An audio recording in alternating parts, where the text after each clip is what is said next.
Magandang araw sa inyong lahat. Sa video na ito, pag-uusapan natin ang isa sa mga pinakamainit na girl group sa Pilipinas ngayon, ang BINI. Alamin natin kung paano nga ba nabuo ang grupong ito, at ang kanilang naging paglalakbay sa mundo ng showbiz. Kaya't huwag kayong bibitaw at ating tuklasin, dito lamang sa Pinoy Wisdom.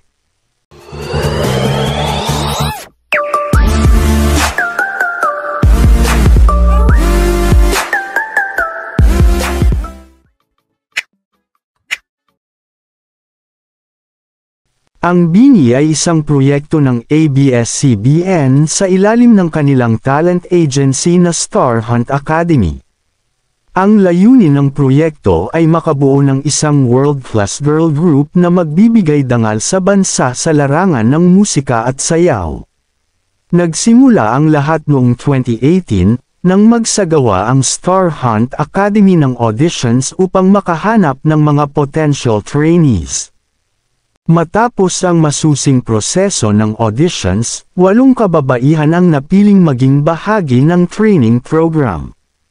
Sila ay sina Aye, Colette, Maloy, Gwen, Stacy, Mika, Joanna, at Sheena. Ang mga miyembrong ito ay nagmula sa iba't ibang panig ng bansa at may sari-sariling kwento ng pangarap at determinasyon.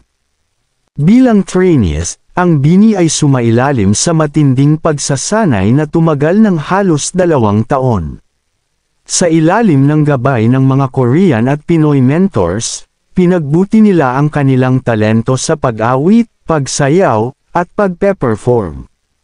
Ang kanilang training regimen ay maituturing na napakahirap at puno ng mga pagsubok, ngunit ito rin ang nagpatatag at nagbigay sa kanila ng kasanayan upang maging world-class performers.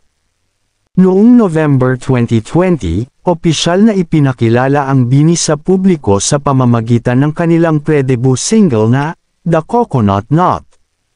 Ang kanilang unique na konsepto at enerhiya ay agad na pumukaw ng pansin ng mga tao.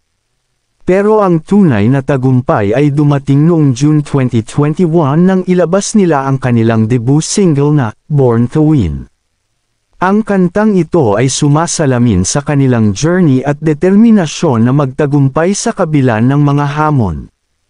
Sa kanilang pag-angat, hindi rin naiwasan ng BINI ang mga kontrobersya. Isa sa mga pinakamalaking isyo na hinarap nila ay ang pagkomento ng ilang netizens na sila raw ay K-pop copycats. Bagaman may mga similarities ang kanilang training style sa mga K-pop groups, ang BINI ay may sariling identidad at ipinagmamalaki ang kanilang pagka-Pilipino. Tumugon ang grupo sa mga kritisismo sa pamamagitan ng pagpapakita ng kanilang talento at uniqueness sa bawat performance. Sa kabila ng mga pagsubok, patuloy na pinatunayan ng BINI na sila ay karapat-dapat sa kanilang tagumpay. Nakapag-perform din sila sa iba't ibang prestihiyosong events at shows, at nagkaroon ng maraming endorsements at brand partnerships. At diyan nagtatapos ang ating kwento tungkol sa BINI.